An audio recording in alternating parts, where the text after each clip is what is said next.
안녕하십니까. 여러분과 함께 증권투자 권유 자문 인력을 공부하게 된 민영기라고 합니다. 여러분과 함께 열심히 공부해서 목표로 하시는 자격증 모두 취득하게끔 저도 열심히 노력하겠습니다.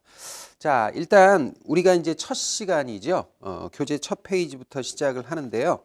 제가 담당한 부분은 1과목에서 주로 이제 제가 1과목을 위주로 하는데요. 우리 교재에서 보면 1과목에 뭐 여러 가지가 있지만 그 중에 제가 이제 경기 분석이라는 거를 합니다. 자, 그 다음에 기본적 분석이라는 것도 합니다. 그 다음에 이제 기술적 분석이라는 것도 제가 합니다. 그 다음에 채권 시장을 하거든요. 근데 이 채권 시장은 채권 시장 제도만 하는 게 아니라 채권 이론도 합니다. 그래서 그것도 하고요. 그 다음에 이 과목에서 이제 금융상품 분석이라고 그래서 금융상품에 관한 내용을 하고요. 그 다음에 이제 투자 전략 또는 투자 분석.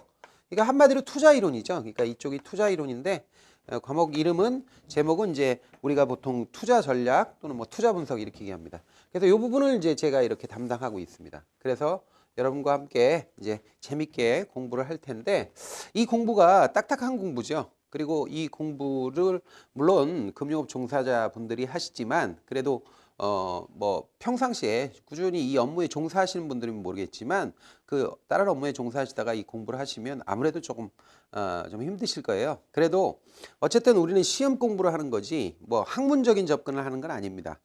우리가 이제 객관식 시험을 준비하는 입장에서 보면 시험에 꼭 나오는 거 위주로 해서 시험 위주로 공부를 해야 된다. 그래야 효율적인 공부가 될 것이다. 이렇게 생각을 합니다. 그리고 조금 더 깊이 있게 공부를 하려면 여러분들이 뭐 다른 공부, 다른 책을 통해서 좀 더 깊이 있게 전문적인 분야로 학습을 하시든가 아니면 뭐 더 학교에 진학을 하시든가 하시는 게 더 바른 방법입니다. 우리는 이제 공부할 때 사실은 이제 증권투자 권유 자문 인력이라는 이 자격증 수험생으로서 시험 공부를 하고 있는 겁니다. 그래서 거기에 맞춰서 수업이 진행되고요. 여러분도 그런 데 포커스를 맞춰서 학습하셔야 고생을 덜하고 충분히 자격증을 취득하실 수 있습니다. 자, 그래서 제가 이제 여기서부터 경기 분석서부터 이제 시작을 해서 수업을 시작하도록 하겠습니다. 자, 우리 공부 우리 교재를 통해서 하는데 교재 이제 첫 번째 진도가 이제 경기 분석입니다. 이 경기 분석의 의미를 한번 생각해 보면 우리가 이제 증권 투자를 한다. 증권이면 주식이나 채권 같은 거 아니겠어요? 그러니까 전통적 투자 대안하면 보통 증권하면 유가증권을 얘기해서 주식이나 채권, 기타 등등을 얘기하는데 주로 이제 주식이나 채권이죠. 그런데 이제 주식이나 채권 같은 걸 투자하려면 투자 분석이라는 걸 해야 돼요. 투자 분석이라는 걸 해야 되는데 이 투자 분석은 크게 나눠서 두 개의 부류로 나눕니다. 첫 번째가 Fundamental Analysis라고 해서 기본적 분석이라는 게 있고요.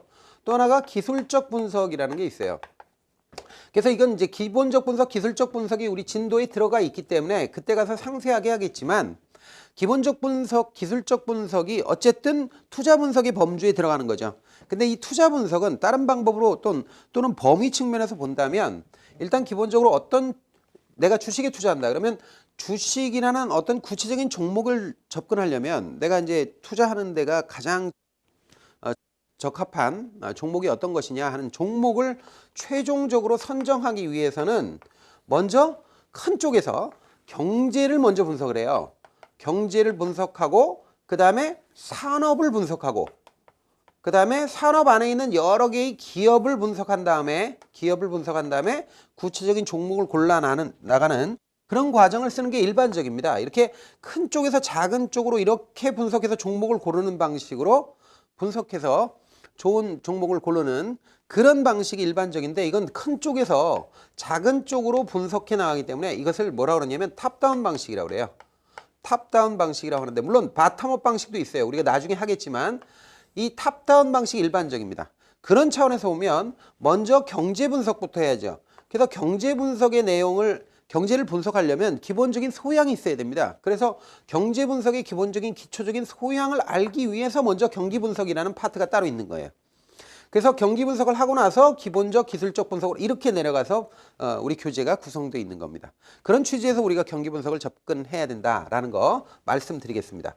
자, 그러면 우리가 경기라고 할 때 경기라는 건 뭐냐?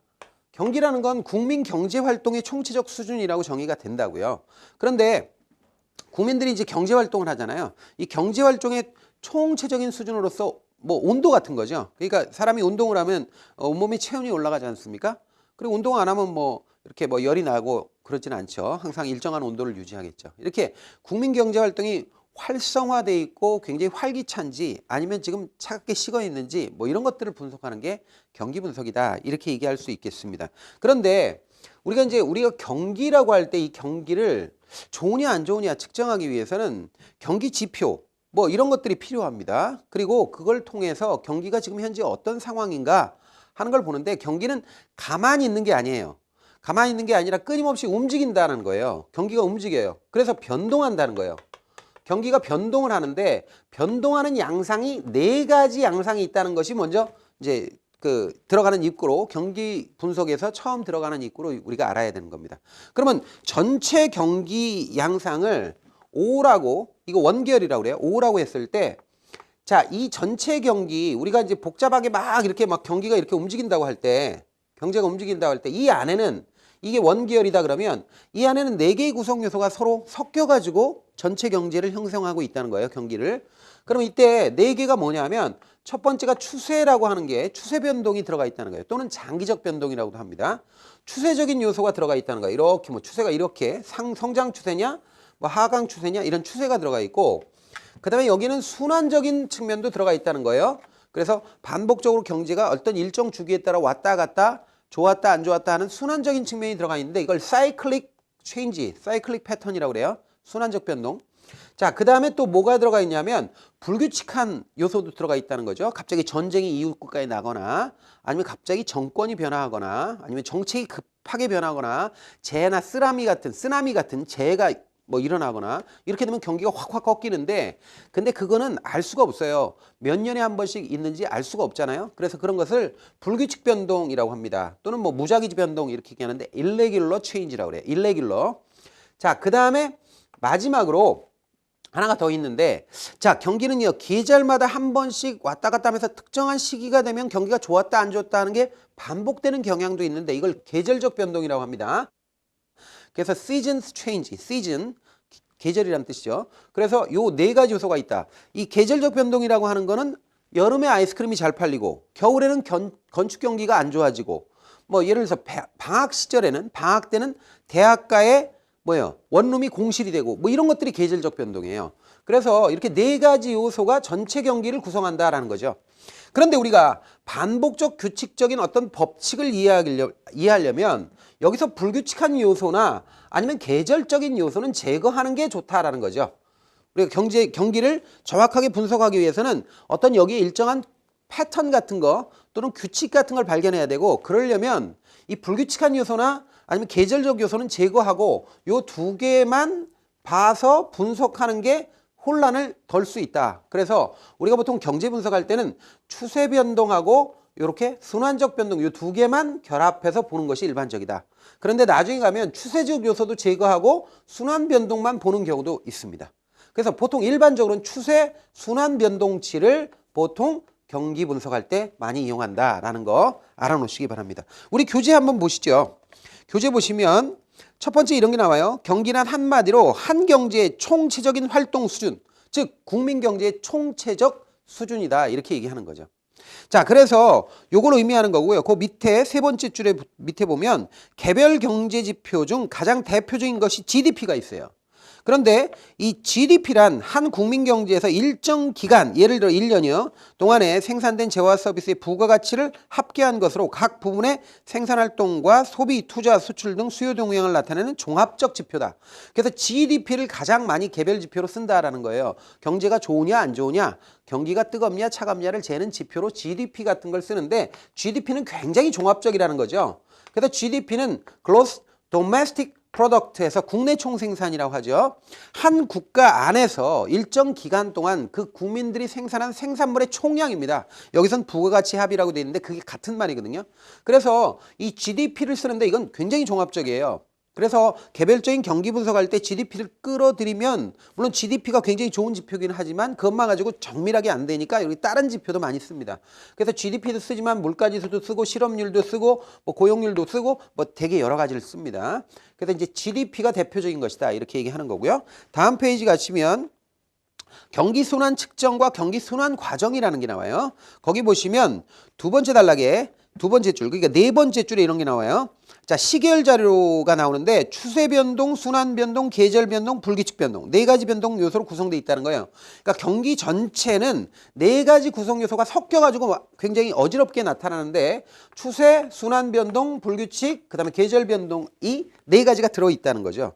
자, 그래서 이 네 가지 중에 주로 우리가 주목해야 되는 게 뭐냐 하는 거예요. 그 밑에 줄에 보면 적절한 통계 분석 기법을 활용하여 개별 경제지표 변동 중에서 경기와 관련성이 낮은 거, 경기와 관련성이 낮아서 이거는 조금 우연적인 요소가 많다라는 두 가지 요소는 제거해야 된다고 말씀드렸죠. 계절 변동하고 불규칙 변동은 제거한 추세 순환 변동치를 사용한다라는 거예요. 추세 순환 변동치가 이거죠. 그걸 사용해야 한다라는 말이 나옵니다. 자, 그러면 이 추세 순환 변동치를 만 사용하면 추세선이 이렇게 우리가 성장 추세선이 있다 그러면 순환 변동은 이렇게 사이클로 이렇게 움직이거든요. 자, 요걸 두 개를 쓴다라고 하는 건데 여기서 만약에 추세 변동까지 제거해서 요거까지 제거했다 그러면 순환 변동은 이렇게 나타나죠. 순환 변동. 그러면 나중에 우리가 하겠지만 순환 변동에서 가장 경기가 좋은 시점을 정점이라고 그래요. 정점, 영어로 뭐 피크 이렇게 얘기합니다. 자, 그 다음에 경기가 가장 안 좋은 점은 저점 이렇게 얘기하겠죠. 스로프 이렇게 얘기합니다. 자, 그래서 정점과 저점을 갖다 놓고 이렇게 해서 측정을 하는데 이때 이걸 진폭이라고 그래요. 순환 진폭 또는 심도라고 그래. 또는 진폭이라는 표현을 더 많이 쓰죠. 순환 진폭 또는 순환 심도라고 그러고 여기서부터 잘라서 여기까지 똑같이 돌아올 때까지 이거는요. 측정하는 지점이 여기서 측정할 수도 있고 여기서 측정할 수도 있어요. 그건 상관없어요. 저는 그냥 임의대로 정점에서 시작해서 정점 다음 정점까지 한 사이클이 완성되면 요 사이클이 이게 하나가 완성되면 이걸 주기라고 한다는 거예요. 순환 주기. 그래서 전통적으로 주로 이제 두 가지 방법을 쓰는데 이 경기 분석을 할 때 자, 이렇게 정점에서 저점으로 떨어지는 이런 구간을 요걸 수축 국면이라고 합니다. 수축 국면. 자, 그 다음에 저점에서 정점으로 올라가는 거를 확장 국면 이렇게 얘기하거든요. 그래서 수축 국면, 확장 국면으로 둘로 나눠서 분석을 하면 이걸 이분법이라고 그래요. 이분법. 두 개로 나눴다 그래서 이분법이라고 그래요. 자, 그런데 과거에는 이걸 또 많이 나눠서 이렇게 정점에서 떨어지는 구간 후퇴 시장이라고 그래요. 그 다음에 여기는 뭐예요? 바닥치는 시장을 불황 시장. 그 다음에 여기 바닥치고 꺾어지면 이거 뭐예요? 회복 시장. 그 다음에 정점으로 막 치달라서 막 경기 과열로 가면 호황 시장. 이렇게 네 개로 쪼개서 분석하는 경우도 있습니다. 이걸 사분법이라고 그래요. 사분법이라고 하는데 요 사이는요. 사분법보다는 오히려 일관된 경향성을 보이는 이분법으로 분석하는 게 보다 조금 더 많다 이렇게 얘기합니다. 이분법이 보다 더 많이 접근하는 방식이다. 그래서 수축 국면과 확장 국면 이렇게 나눠서 분석하는 게 조금 더 많다. 이렇게 이해할 수 있겠습니다. 그래서 그 밑에 두 번째 줄에 보면 이런 게 나와요. 경기 순환은 전통적으로 회복, 호황, 후퇴, 불황으로 나누는 사분법이 이용되었다는 거예요. 전통적으로.